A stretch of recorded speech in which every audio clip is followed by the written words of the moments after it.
Lewis and Clarke, famous Freemasons. Meriwether Lewis, born near Charlottesville, Virginia, August 18, 1774. Died October 11, 1809, at the young age of 35. He was an officer of the regular army, private secretary to President Jefferson Davis, commander of that famous expedition, 1803 to 1806, governor of the territory of Louisiana. A monument now stands under which rests his mortal remains, near where his death took place. Meriwether Lewis was born on the eve of Revolution into a world of conflict between Americans and the British government for control of the Trans-Appalachian West, which was the region west of the Appalachians and east of the Mississippi River, stretching from the United States-Canadian border down to Mexico. In 1769, William Lewis, at age 61, married his cousin, 22 years old, Lucy Meriwether. A year after marriage, William and Lucy had their first child. Meriwether Lewis was born August 18, 1774. In 1779, his father attempted to cross a swollen river, but the horse was swept away. Though his father managed to swim ashore, however, as was so common at that time, he quickly developed pneumonia. In 2 days, he was dead. Less than 6 months after his father's death, on May 13, 1780, his mother married Captain John Marks. In those days, widows commonly remarried as soon as possible for the mutual benefit of both mates. Lieutenant Meriwether Lewis, due to accusations of intoxication, ungentlemanly conduct, bad behavior, plus disturbing the peace and harmony while in the Army, had a court-martial, but was found not guilty of all charges. Since it was impossible to serve with his fellow officers due to those circumstances, Lieutenant Lewis was transferred to a different unit. The captain of that company was William Clarke. So began the partnership of Lewis and Clarke. Returning home for the first time in many years, Lewis was invited to join Virtue Lodge No. 44 in Virginia. He joined January 28, 1797. This lodge went out of existence in 1803. Lewis had advanced through the Masonic degrees with huge speed. By April 3rd, he was the recipient of the degrees required of a Master Mason. Lewis apparently took the ritual, customs, and idealism of Freemasons quite seriously. He later gave names taken from Masonic ritual and sayings to Western rivers, such as philosophy, wisdom, and philanthropy. Of interest, William Clarke joined Freemasonry in St. Louis in 1809. Lewis later in life kept busy visiting old Army friends, dealt in land speculation, plus united with other Masons, establishing a Masonic lodge in St. Louis, and was its first master. In addition, Lewis was involved in organizing the St. Louis, Missouri River Fur Company. As a sideline, he filled in the outlines of the previously blank map of the far northwestern part of the United States. In summary, Lewis was an American explorer, soldier, politician, and public administrator. Additionally, He served with the troops in the Whiskey Insurrection of 1794 and became Captain Lewis in 1800. From 1800 to 1803, he was the private secretary to President Jefferson Davis. Afterwards, Lewis and Clarke published nearly 1 million words from their detailed notes of their very astonishing and impressive adventures. On October 9th, 1809, Lewis went into deep depression over numerous illnesses. On October 11th, 1809, he got out his 2 pistols, loaded them, and shot himself in the head. The ball only grazed his skull.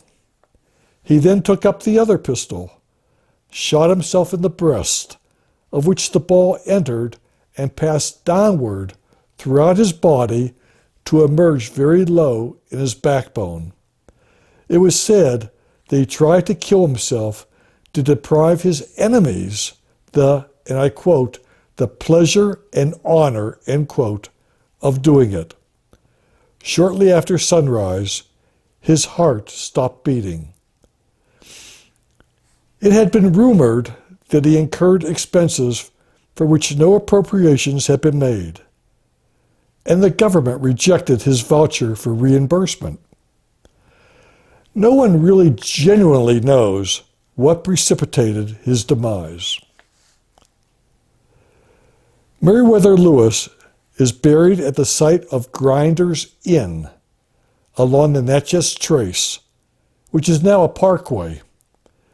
It is appropriate and a suitable plot with a very beautiful fence surrounding it. A broken shaft, authorized by the Tennessee legislature in 1849 as symbolic of the violent and untimely end of a bright and glorious career, marks the spot. Conspiracy theories. Wow, there's a bunch of them. Questions arose emanating from Thomas McSwain, Jr., Colonel, retired, United States Air Force, who is the great, great, great, great nephew of Meriwether Lewis. He expresses the following 3 scenarios. 1. Lewis was murdered. 2. Mental problems, or a possible manic depressive syndrome. Or 3. Effects of an advanced case of syphilis and or other illnesses. Lewis died violently in the midst of controversy due to his troubled and turbulent life. He died on a well-traveled road only just a very few years after completing his epic journey, where he survived near-death escapes from Indians and grizzlies. Lewis was presumed to take his own life, but over many, many years, doubt persisted. Many doubts persisted. So was it suicide or murder? Well, what difference does it make? Well, to historians, lots of difference for those concerned with the integrity of their profession. There is no doubt that Meriwether Lewis, the governor of Upper Louisiana Territory, died of gunshot wounds on October 11th, 1809, on the Natchez Trace, about 70 miles from Nashville. He was only 35 years old. There were no direct eyewitnesses. Today, some historians support the view that Lewis committed suicide. Still, serious doubts continue to persist. So, in fact, this is a true cold case. A coroner's inquest was held in 1996, not that long ago, which investigated Meriwether Lewis's mysterious death with testimonies from leading historians and forensic scientists as to what exhumation of his remains revealed. The upper portion of his skeleton was examined and was commonly believed that, quote, Governor Lewis perished by his own hands. It seems more probable that he died by the hands of an assassin, end quote. It was believed that due to the importance of the person in question to the history of the United States, that exhumation was necessary for closure. Well, then several things happened. New research implicated General James Wilkinson, first governor of Louisiana Territory and the commanding general of the United States Army. His role in the mysterious death of Meriwether Lewis may bring him to light as one of America's greatest traitors. How is it that an expert gunman like Meriwether Lewis puts a pistol to his head but fails to kill himself, even as the suicide advocates argue that the first ball only grazed his skull? It's a mystery either way. If Lewis was murdered, the challenge is who wanted him dead? For what reason?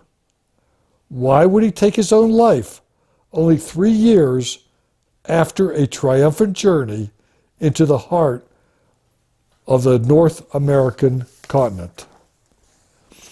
Another factor to consider in his decline was his inability to find a wife. At this time of his life, women should have raced to him rather than racing away from him. One woman actually left town to avoid him. So was he too intense, or were his expectations too high? We will never know. Many believe that murder was a probability.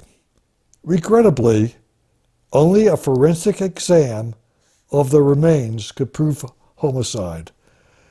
But that is now extremely remote. At the time, why didn't Masonic, and we question the word Masonic, why didn't Masonic President Jefferson Davis launch an investigation, or at least an inquiry? Why didn't Lewis receive a proper Masonic burial? But was Jefferson Davis a Mason? An article in the January 1886 New York Times claims he was not a member of the craft. President Davis is listed frequently as a famous Freemason. However, he wrote a letter to his friend, Colonel Onell Power, Grand Secretary of the Grand Lodge of Mississippi from 1869 to 1901, stating in part, and I quote to you, quote, I, Jefferson Davis, am not and have never been a free and accepted Mason. I will add that my father was a Mason, and I was reared to regard the fraternity with respect and have never felt any disapproval of it. I have believed it to be in itself good. Respectfully and truly yours, Jefferson Davis. Lewis has received his Masonic degrees in Virginia in 1797, being initiated into the Door to Virtue Lodge number 44 of Albemarle County and affiliated with Widow's Son Lodge 60 in Charlottesville. Following his appointment as governor of Louisiana Territory, he applied for a dispensation to the Grand Lodge of Pennsylvania for formation of a new St. Louis Lodge number 111. When chartered in November 8, 1808, William Clarke promptly earned his Master Mason degrees. The members met in a town pool hall at 2nd and Walnut Streets. St. Louis in 1808 was not the most fertile region, which might have been found to locate a Masonic lodge. Nevertheless, but for the influence of the governor of the territory, it might never have been organized. Since Meriwether Lewis was fresh from his conquest of the West, Freemasonry had found a very active, recognized role model. Now, there are some intriguing thoughts that I've come up with. Lewis would, at this time period, know of the legend of Hiram Abiff, the master architect of Solomon's Temple. Both were sons of widowed mothers. King Solomon trusted Abiff with erecting a temple. President Jefferson Davis trusted Lewis with building the American Republic in Upper Louisiana. Abiff was killed when he refused to reveal Masonic secrets to 3 men. Lewis may have been killed as a part of a plot to protect the reputations of people connected to the Burr conspiracy. One person witnessed 3 strangers that fateful night having a passionate discussion, with him opening the possibility of returning afterwards to kill him.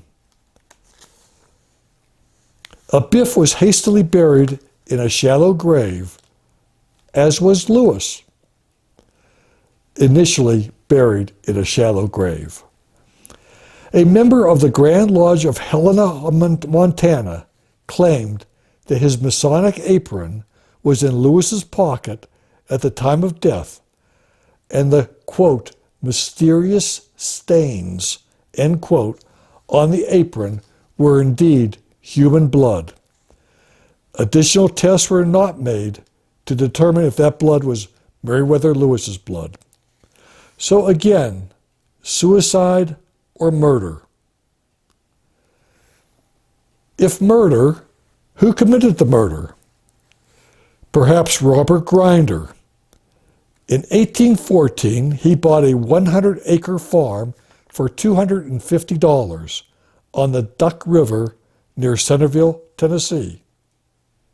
Grinder's Switch. A railroad switching track just outside of Centerville was named for the Grinder family. Now this you may know. It later became famous for being the fictional hometown of Grand Ole Opry star Minnie Pearl, who I worked for several years. That's another story for another time. I've said very little about William Clarke, but he was asked to take the job of governor of the Louisiana Territory after Lewis's death, but he refused.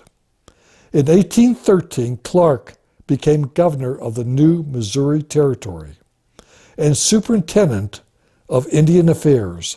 He died at the ripe old age of 68. Actually, William Clarke was also an American explorer, soldier, Indian agent, territorial governor, an intense slave owner, and planter. He had no formal education.